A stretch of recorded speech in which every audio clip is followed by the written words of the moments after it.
All right, the next thing here that we're going to look at is cross-sectioning, which is a form of mapping, pretty common form. So let's have a look at that.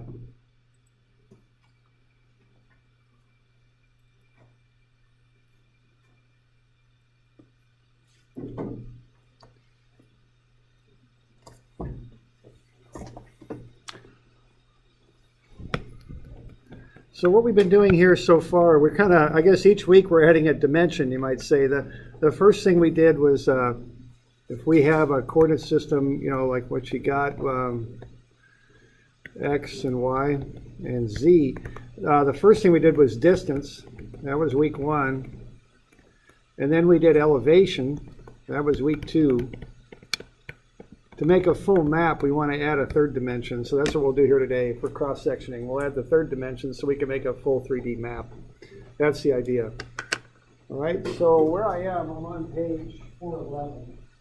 And the other thing is, you know, this class again, if anyone wants to be a note taker, you know, just check with me right after class. I think you get, when you complete it, I think the deal is you get a $50 gift card, if you like. Be a note taker for here in class. So if you take reasonably good notes and you would like to do that, you know, let me know. All right, so let's look at mapping here. All right, so this is page 411.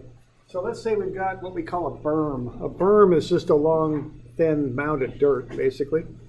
So there's a berm. I think what this is, you know, when they built the campus, what they did was they scraped off the organic layer off the top. Now, you know, there's all different kinds of soil in the world, of course. Now, as an now farmers like organic soil, but engineers don't because it just doesn't work well as a foundation material. So we want to scrape that stuff off the top and get rid of it because it just doesn't work to build a parking lot. So rather than having to haul it off, and I know a lot of you are going to be contractor types, the CEM students, so you know, you really look at your haul distances because that costs money. You got to get somebody to run the truck. You got to have the truck. You got to run it to the wherever you're taking the spoiled dirt, they call it, and come back and all that. You want to shorten that up as much as possible, you know. So here's a nice little solution. What they did, they just created a bit of a barrier between the road and the parking lot. They just took all those organics and pushed them off to the side. So you made a berm out of them, planted them with grass, and there you go. A nice, quick solution, good for everybody. College gets a little separation for noise and all between the road and the parking lot, and the contractor doesn't have to haul this stuff 20 miles somewhere and get rid of it. So that's what's going on with those things, I think. Now, I don't know, but that's my guess, just looking at them. Okay, so there's a berm. Now, if we want to map that thing, we're going to do what we call cross sections. What we're going to do is we're going to set a baseline down the middle of the berm. So in this view, and this will be tough to draw, but kind of like that. The baseline will run right down the berm. Okay. So that's the first thing we're going to do. Then what we're going to do is we're going to cut across that perpendicularly, kind of like slices of bread, and we're going to put these slices at intervals as we go down the berm. And then we're going to take a level out and we're going to cross-section that. We're going to shoot the rod on those points as we run across those sections. And from that, we can map up that berm. So these cross-sections are used for long, thin things, notably roads are probably the most common, berms.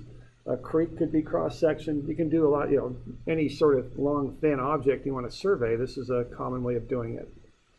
So what you're doing is you're putting stations down the baseline. The baseline is your reference line. It might run down the middle of the object. Very commonly, if it's a road, that's where it goes.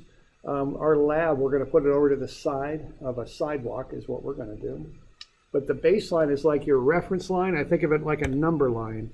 And here we're starting at 0 plus 0, 0. I don't know if you remember that stationing we talked about, but that's just a way of measuring distances. It's based on the old idea of 100-foot tapes. So they put a plus sign between the hundreds and tens column. So we'd start there, we'd start to measure down the berm. So let's say to get to this section, we go 74 feet. Okay. What we would then do, we'd start here at our baseline, we'd have somebody hold a tape and they'd measure out a certain distance to a point, let's say 21 feet. Now the perspective you take is if you're walking down the baseline. That's how you want to draw these things up and think about them. So we're looking that way. So 21 feet as we're walking down the baseline that way is to our left. So that point will go to the left of the baseline. See, the baseline has an offset distance of 0. So this little piece of the notes here has 0 for that lower offset. That's the baseline. And then we're off on the other side, so we're off to the left of that point, 21 feet. So we put a 21 there on the bottom. So we're at station 0 plus 74. That you can think of that as being our x. Okay, we're 21 feet left. Think of that as being y. And now we got to determine how high we are. Now to do that, we use a level. So we put a level on the job site, somewhere where we could see all the points we want to see. We'd backsite a benchmark so we can get our HI established. And once we got that, we just take that rod and just put it on that point and shoot it, and we got a 3.8 on the rod. So we can figure out the elevation of that point, which will be our Z. Okay. So the station in this example is X, the offset is Y, and we can take the rod shot and figure up Z. What is that going to be? That's going to be our HI is 143.87, and we got a rod shot of 3.8, which is a foresight. So that looks to me like a 140.07. But I don't want that party chief getting on me, so I'm going to round that to the 10th because I noticed that rod shot was taken to the 10th. So that'll be a 141. That's what that'll be. All right?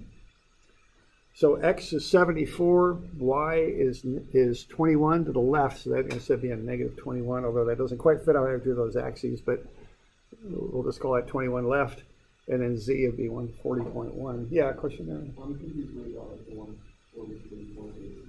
The 143.87 is based on having a benchmark somewhere out here, which I didn't show on this sketch just because there's so much stuff on the sketch. But out here I've got a benchmark. And I know the elevation of that is 142.63. So I put a rod on it, and I took a backside on it, and I backsighted 124.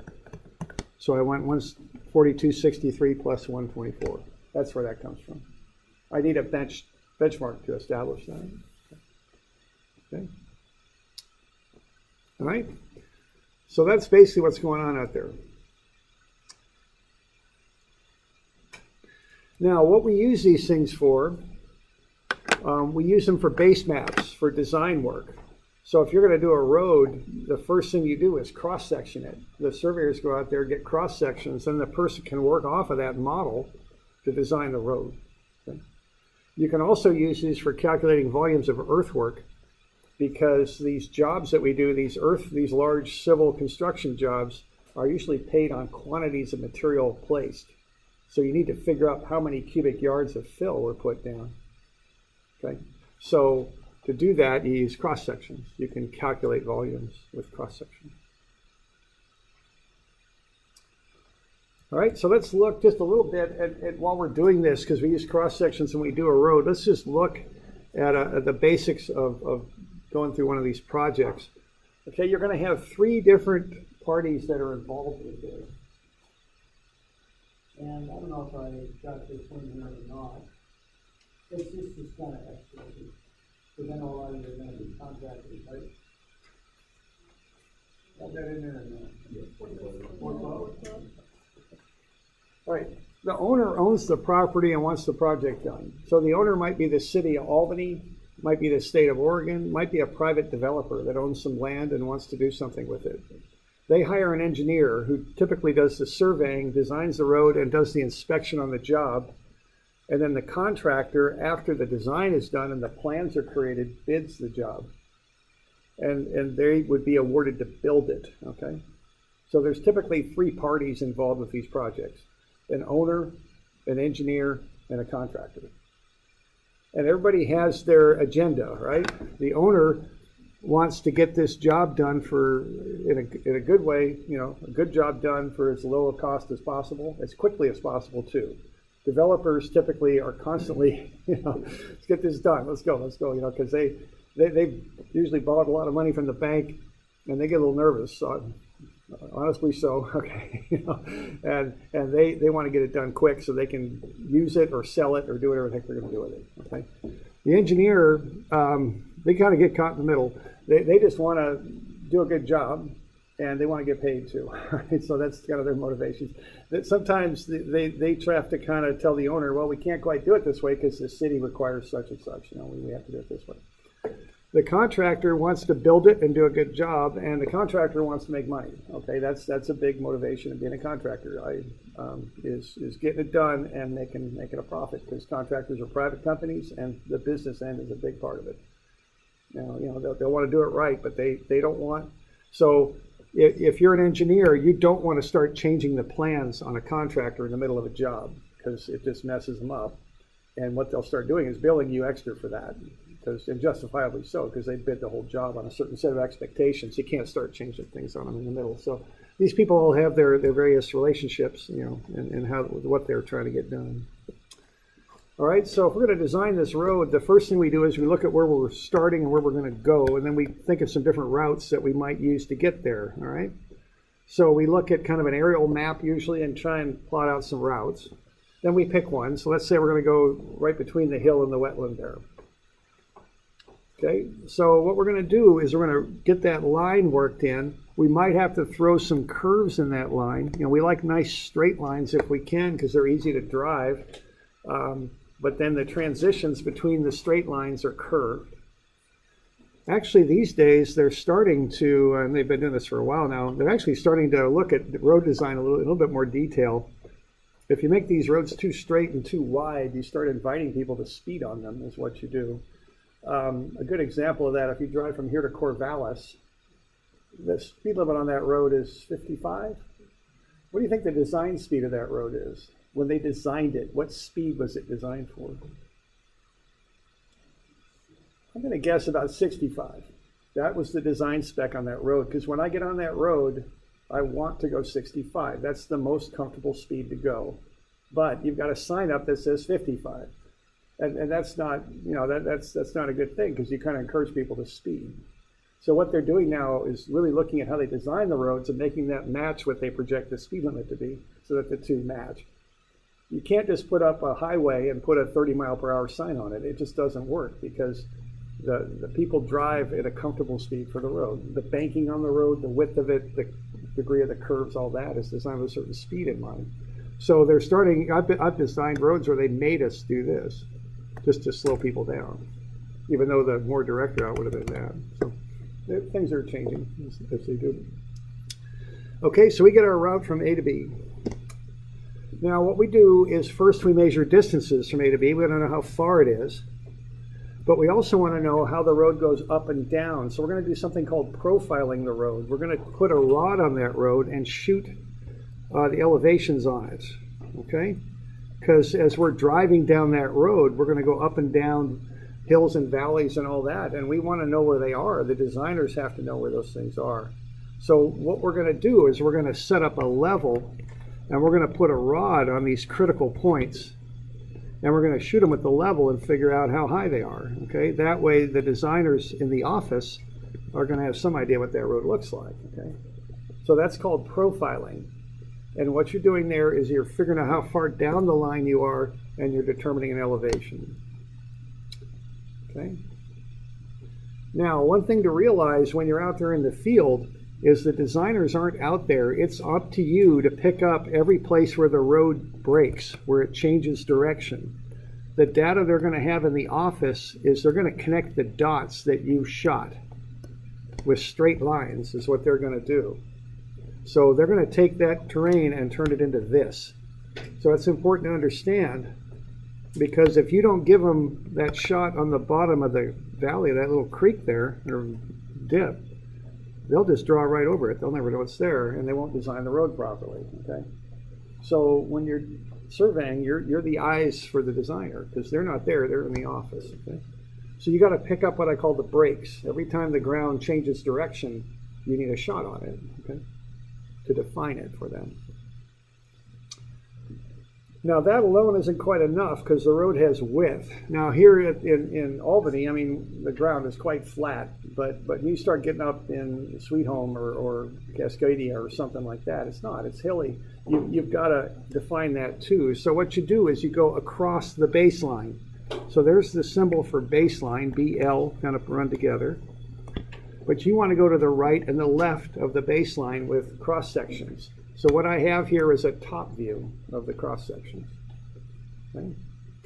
We're looking down on them, and they extend to the left and right of the baseline.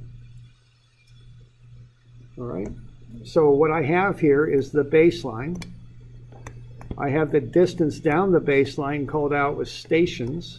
So here's where the baseline starts. There's 20 feet down and 50 and 79 and 100. And then I've got points to the left and to the right of baseline. So I can really define what that road's going to look, where the road's going to go, what it looks like. Okay? So when I survey all that stuff, that's how I come up with these cross sections. Okay? So the baseline, I've got the stations on the baseline, and then I run cross sections left and right. And that's how I define that ground and what it looks like. So we going all right so far? We got any questions?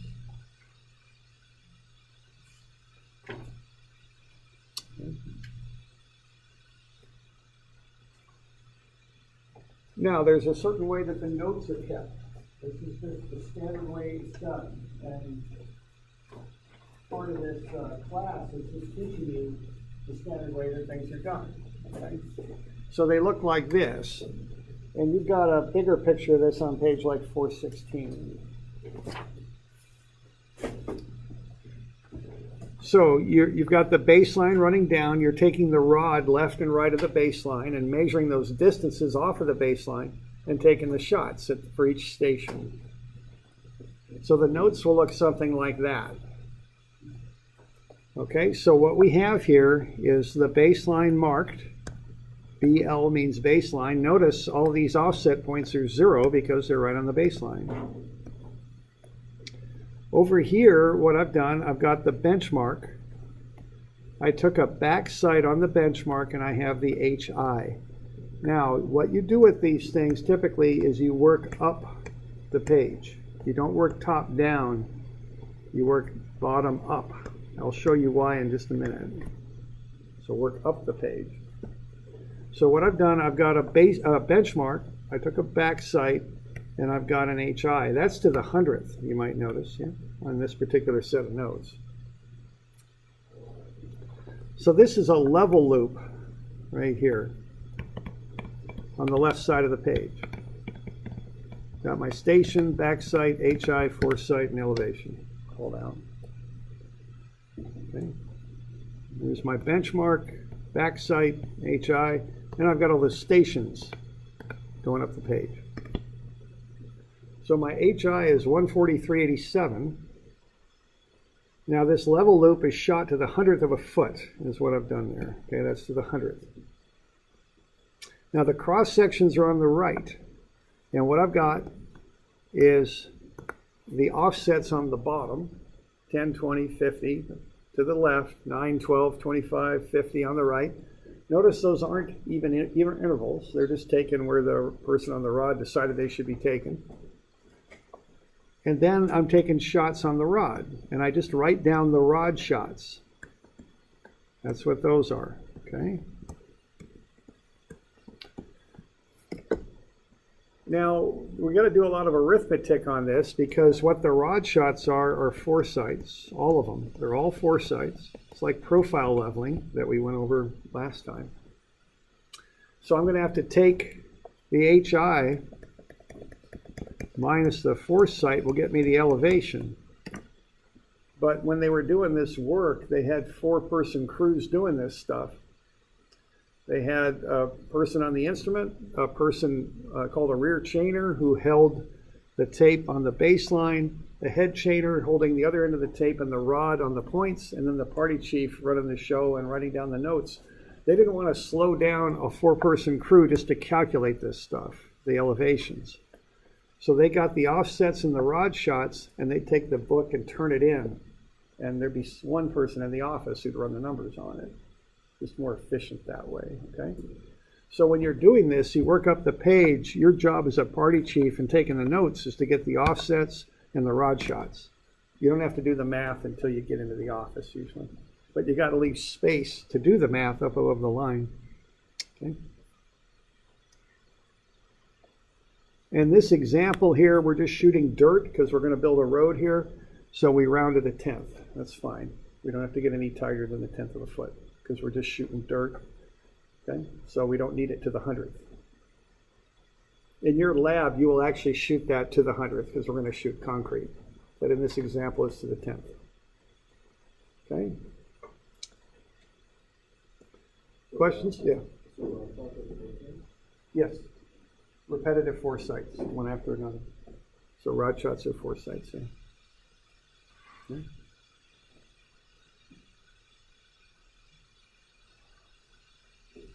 Okay. Now the reason you go up the page is if someone takes that book that you wrote all the notes in, holds it up in front of them, they can look right down the road and see what you saw. Left will be left, right will be right, everything will look just fine. Okay? If you work down the page, left and right gets switched and it doesn't work quite right. So it's to have the book match the field, you work up the page. Okay? So the idea is a person can just hold the book up and look right down the road and see the same stuff. And if the party chief had a little time, if I remember we did a design job with a bunch of roads, they put sketches in there. The driveway, you know, over there, path, we got a tree over here. They put all the stuff in there, okay? This was kind of before the days of aerial photography and all that, but all the same, it's kind of nice to have it, okay? You can kind of see what the heck's going on out there, what you got to deal with, okay? All right, now once we get the notes into the office, on page 417, we do what's called reducing the notes. Reducing the notes just means to calculate the elevations.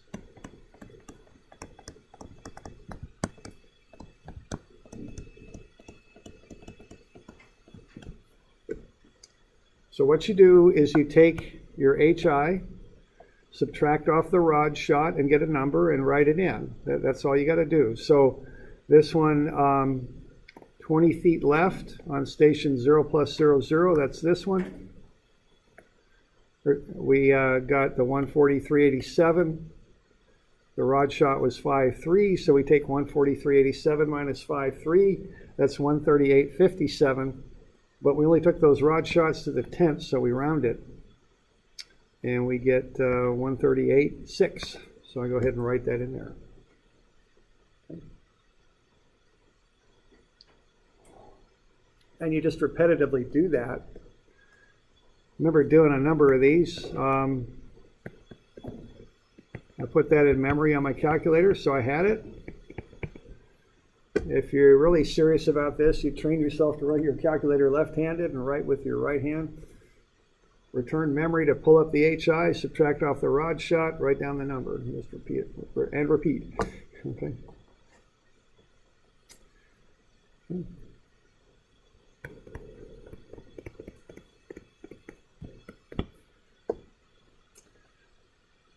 Right now, what's going to happen if you do a lot of these, if it's a big job, the person with the rod's going to go around a corner or they're going to go too far away for you to see. If that's the case, you have to do what's called a turn with your instrument. You're going to have to move the instrument ahead. So what you do in that instance is you move the rod ahead and you take a foresight. So then you're going to go 143.87. You're doing a foresight up ahead minus 155, and that's 142.32. That's called a turning point. So now you got the point on the ground. Now you pick up the instrument and move it ahead. Take a back sight. So you got 142.32. You take a 1/8 back sight on it, and you get a 144.12. That's that elevation. And now you're ready to shoot some more shots. So if you're getting too far away where you can see, or if there's something in the way, you do what's called a turn. And now you've got a new HI. So every time you do these, you got to adjust your HI and use a new HI, basically.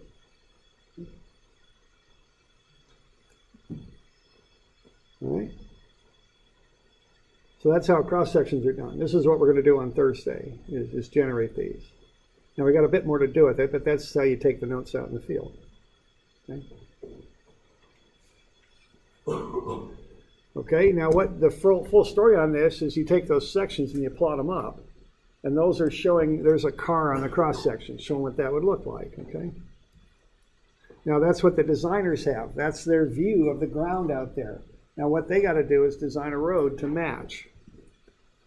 So the first thing they'll do is go back to that profile and create a nice smooth road design to fit the profile. So they might have to fill in here a little bit and cut there. Oop, no, that's not those are both fills, aren't they? So they're going to fill, they're going to cut a little bit here and fill here. Cut means to take material out. Fill means to put it in. Okay. So they're going to start with that. So there's their design profile over the original ground, as it's called. Then they're going to take those standard road cross section and reference that to their design profile and look at how that's going to fit the cross sections out there. Okay. So here's a whole bunch of cut. Here's fill. Okay. Now this can be kind of an iterative process because when you lay this dirt down, you can't lay it vertical. You know, dirt doesn't work that way. You got to slope it. So if you start having really huge fills, those slopes get you catch points out here that can be too far out. You might be on somebody's property or something out here. So that may not be too good. So you might have to start adjusting up or down on your road design. Go back to the profile and go, I need to bring that down. But if I bring this point down, I can't just stick it like that. You know, that doesn't work on a road. I got to adjust the whole road grade. You start messing with it, going back and forth until you get something that works. Okay? So there's a road design right there. There's the original ground. This is a profile. Here's the finished grade, which is the design profile. Here's a cross section, standard cross section of the road. This is the profile view cut through the dirt. Here's a plan view, the top view of the road. Okay? So that's what the final set of plans on something like this would look like. Now you're going to go back to the profile, and what you're going to do is you're going to take your standard road cross section and overlay that in there and start figuring out your total amount of cut and the total amount of fill you got to bring in. Cut, you go in with a blade or a bulldozer and push it out. Fill, you bring it in on a dump truck and you roll it and get it in there where it needs to be, okay? So you're going to calculate those quantities. So you know how much dirt you're moving around because that's a big part of the contractor's costs. That's what they're paid to do, is move the dirt around. Okay? And we'll go over next time probably how to calculate these volumes. Now, that's kind of the deal there. Now I've got a little bit more on the rest of the building part on page 422. You know, there's a series of steps. The engineer develops a set of plans, but also a contract, a legal contract. That's why people are called contractors. And a set of specifications, which are rules on how to do the job. And contractors will bid the job based on the amount of material. Usually the bid's awarded to the lowest qualified bidder, the person who bid the lowest, but also is reliable to do good work. And then the contractor that's selected, they'll submit bonds to ensure that the work's done properly. So if they cut and run, you've got a bond of theirs where you can recoup your money, okay? You have some conferences, the construction stake the project, and you build the road. That's basically how that goes. Okay. Now why don't we have a look at doing one of these? So how about drawing up that cross section on page 431? Let's start with that. So the one on 431 where you've got, it says draw the cross section. Let's do the one on the bottom first. Yeah, let's do the one on the bottom first. Once you get those notes reduced, so step one is to reduce the notes. That means to fill in the elevations right there. So, so what are those elevations there?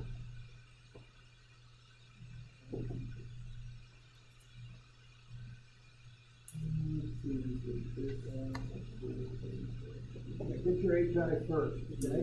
And then figure the elevations from the HI. So take that benchmark and the backside and get the HI.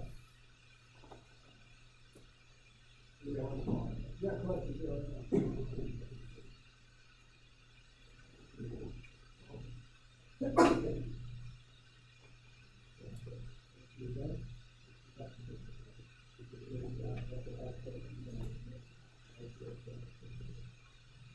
Okay. So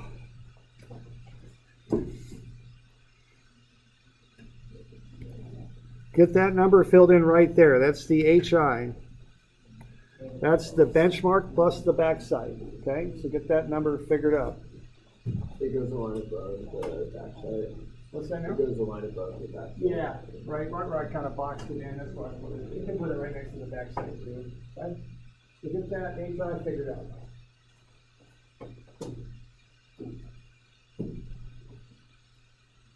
Okay, so get the HI figured out.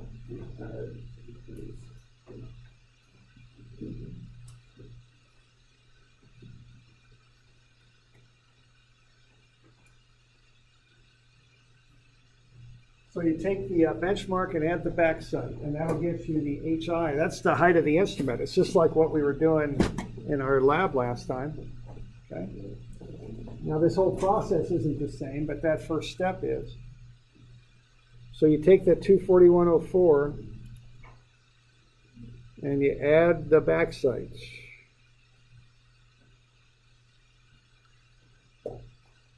249.88, something like that. That's your HI.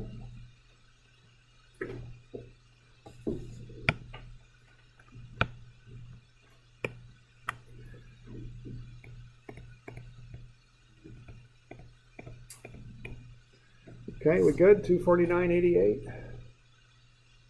Okay. Now, what these are foresights. They're all off of that same backside. So what you're going to do is you're going to take that HI and subtract these off. Okay? So HI minus the foresight is equal to the elevation. That's the next step. Okay? Now, if I'm doing 100 of these, I pop that HI in my memory and just pull it up every time, so I've got it. Okay? Now, we're only doing 5 of them, so it's not that big of a deal, but if I'm doing a bunch, I put them in my memory. So that's the next thing to do is to get those elevations.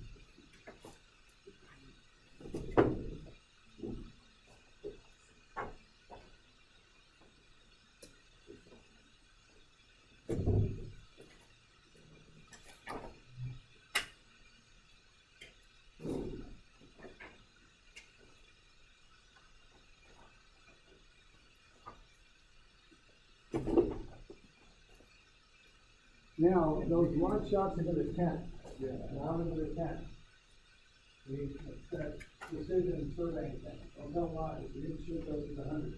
Write it down like you did. And down into the tent. So you got your HI, your 249.88. The first one you're going to subtract off the 5.3. So this first one is 249.88 minus 5.3. And when you do that, you're going to get 244.58. That'll go right here, but you're going to round that. You're going to write it down as 244. Sometimes I do it like that, 6. Round it. Don't take it out to the 100. Okay. And you just do the same thing for all the other 4 points. Just use the same HI every time because you're just moving the rod. The instrument stays put. The rod moves, the instrument doesn't. So you got that 1 HI for every shot.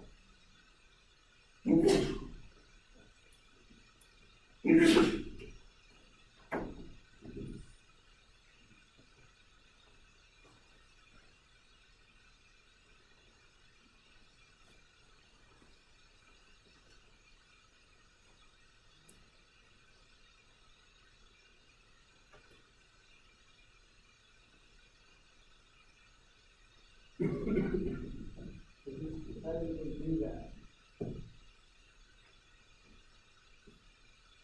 And then once you've got that, you've got an elevation, and you've got an offset down below. So you can plot them up here and connect the dots. And that's the process. But that's what's going on.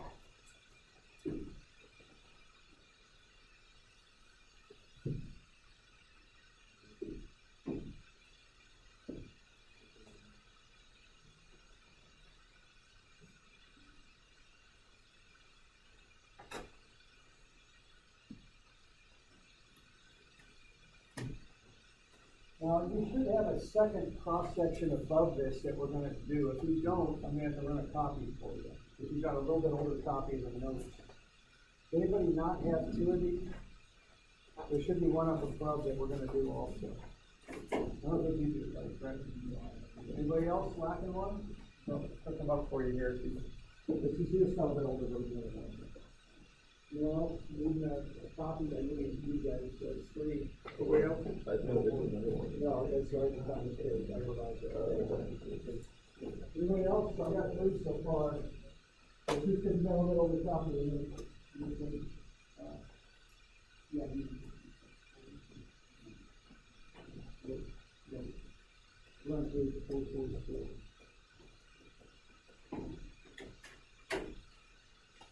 444. Oh, I'm sorry. 431. 431. You're good. 431. Yeah, 431. I'll be back here next. Just get, so what you do next, why don't I just do this next step?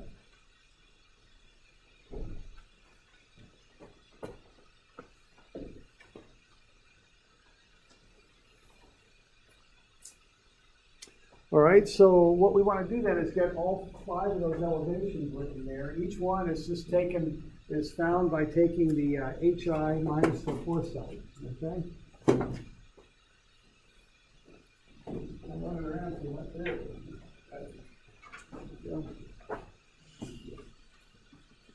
So 246, 2. 242, 8. 247, 5. 246, 3. You all getting those okay? Anybody got questions on that? Yeah. Oh,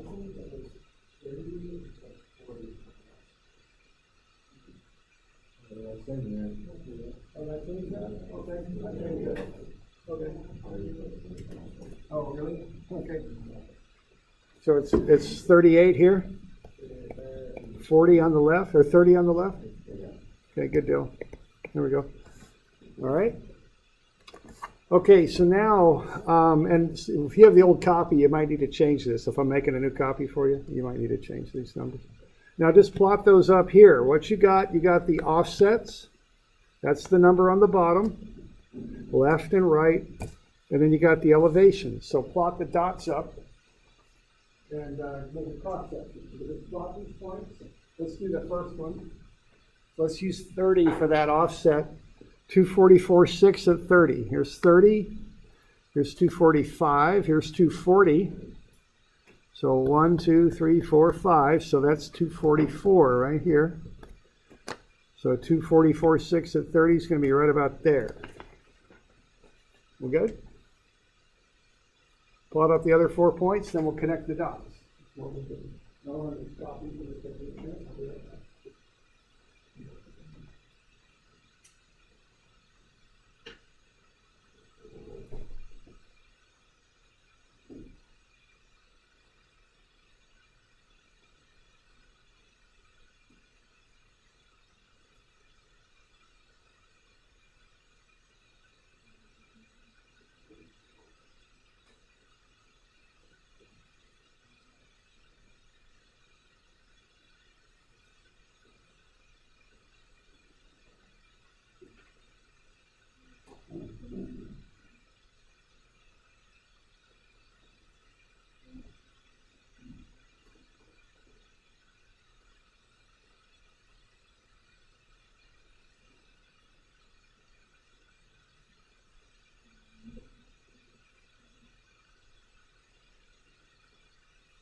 Right now, the one above it, you got to figure out the scale.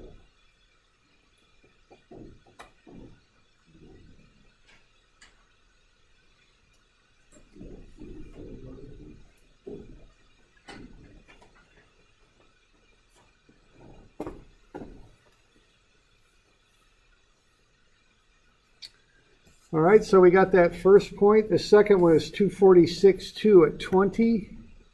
So that's up here. The next one is 242.8 at 0. Up there. 247.5 at 30. Right there, and then at 38, I got 246.3.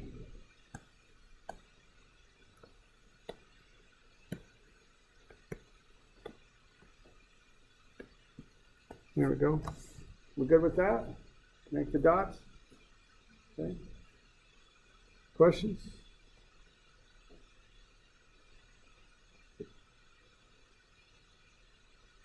All right. Okay, let's look at this next one here. Let's use a scale of 1 inch at 25 and 1 inch to 10. So horizontal scale, 1 inch to 25, vertical scale, 1 inch to 10.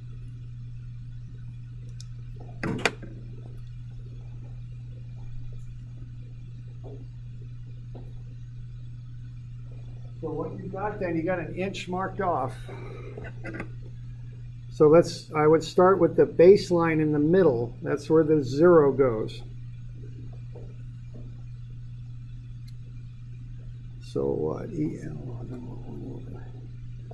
So I think that's right about here, right? Yeah, I got the baseline marked. Mark off 25-foot intervals left and right of that. And then 10-foot intervals for the vertical. If you got questions, let me know.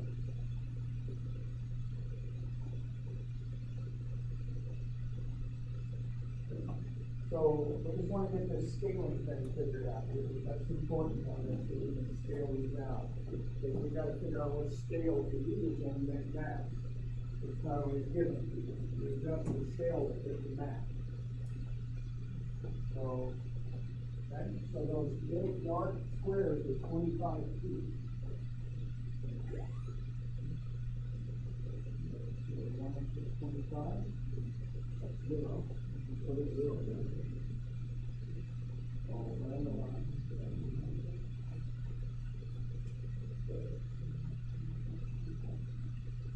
Now that 25 feet. 1 inch is 25 feet. So that is 25.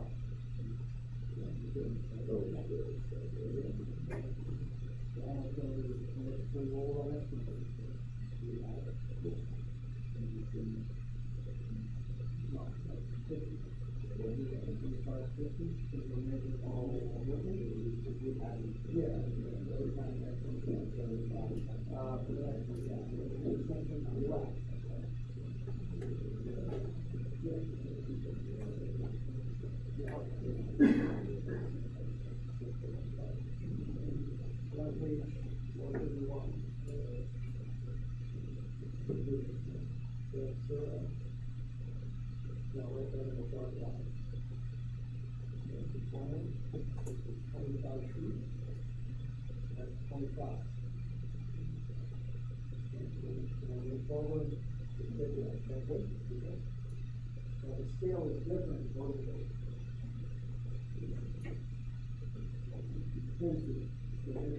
Okay, so we got 1 inch to 25 horizontal and 1 inch to 10 vertical. Think about where you're going to put your elevations though. Look at the elevations you're going to have here so that they fit on the scale. Well, no, because it's a vertical scale. It's typical to get a scale. That's a vertical, so you can really see the elevations. Yeah, now that vertical scale, let's kind of have a look here and see what's up with that. Because what elevation range are we in? Yeah, we're somewhere around 255, 250, 260. You all with me there? So don't start at 0 here. Start at I'd start at 250. okay? Because that's going to fit the range of the elevations you're coming up with here. Y'all with me there? And then it's 1 inch to 10 vertical. So you got to look at these maps. You got to kind of figure out what scale to use, where to put your numbers so they'll come in where you want it to come in. Okay. It's a different map. Yeah, that's a different one up above. Yeah, it's a different one. Okay. So 250, what's this going to be right here? It's 1 inch to 10. Now what V stands for is vertical, up and down. H is horizontal, left and right. Okay.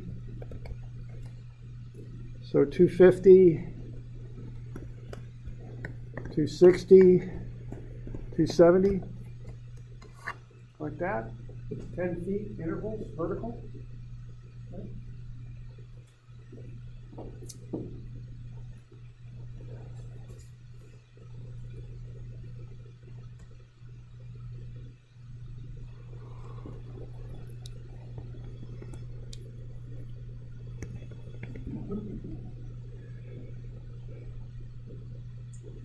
And then you can figure out these elevations and get those points plotted, okay? So we look at our scale, but we also look at where we kind of put the numbers in, all right?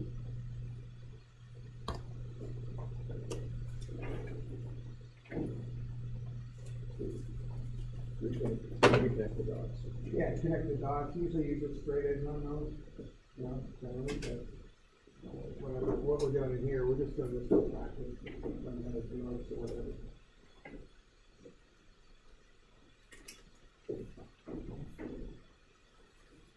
All right, so that's basically how you do cross sections. You okay with that?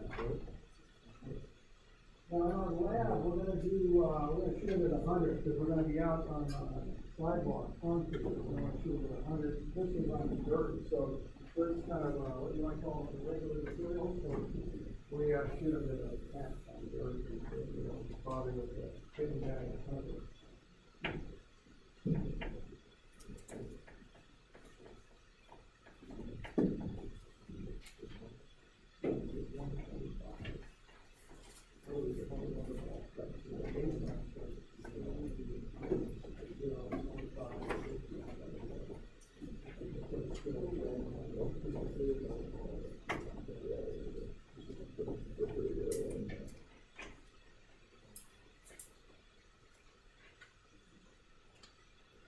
So I've got a few things for you to do. Are we okay with this one? We're starting to run a bit short of time. We got one. We got one. We got one of those handouts. All right. So real quick, I'm sorry. We just this took a little longer than what I thought. So let's see what we got. We got 255.7, right? That's where we're starting. And then we add 420 to that. So we end up at 259.90, is that right? And then I'm going to put that into memory. Now I'm going to take away 3.2. I'm going to get 256.7.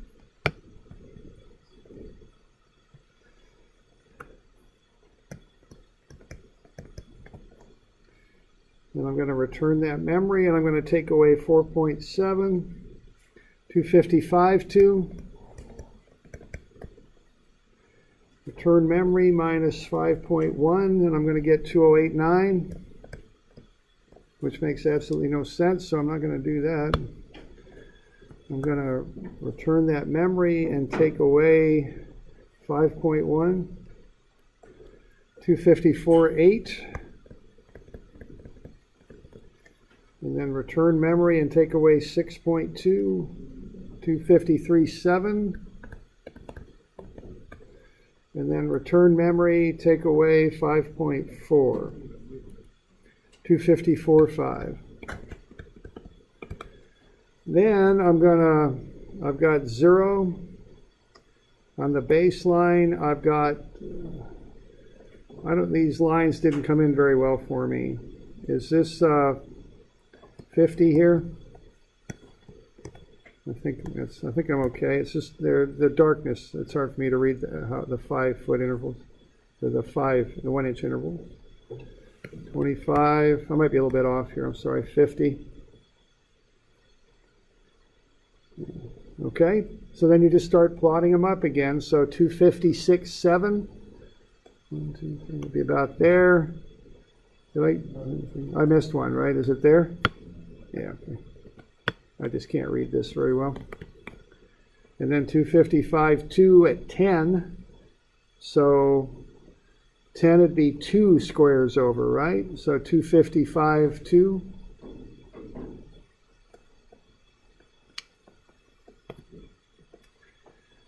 $254, 8 at 0. Up there. 253, 7 at 25. There. 254, 5 at 60. Right there. Is that about right? Yeah, okay. All right, it's just hard for me to read. I don't have a real dark grid there. All right, now let's get you some homework to do. Now we're going to do a couple of things. So I just gave you that geodetic handout.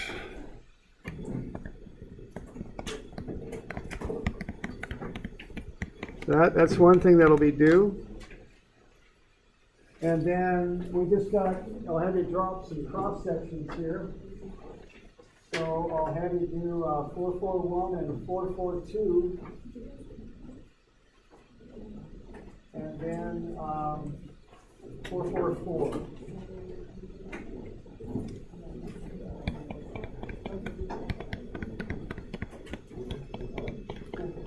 And then we're going to do our lab on Thursday. That's probably worth a read over because this one's a little complicated. This will do next Thursday. This will be due Tuesday, I think. Yeah, so we'll make this stuff due. Well, let's see. Let's go Thursday. We'll go Thursday. And so today is the 17th. That makes 24. 16th. Oh, thanks. 23. So 25. Okay, thanks. Now the lab we're going to do, that starts on 461.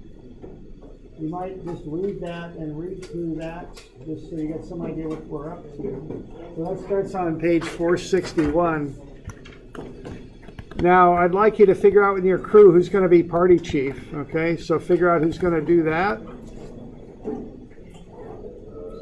And you can read through this. You're going to put 461, 466. Read that, I think. Okay. There we go. Oh, you do? Oh, I'm sorry.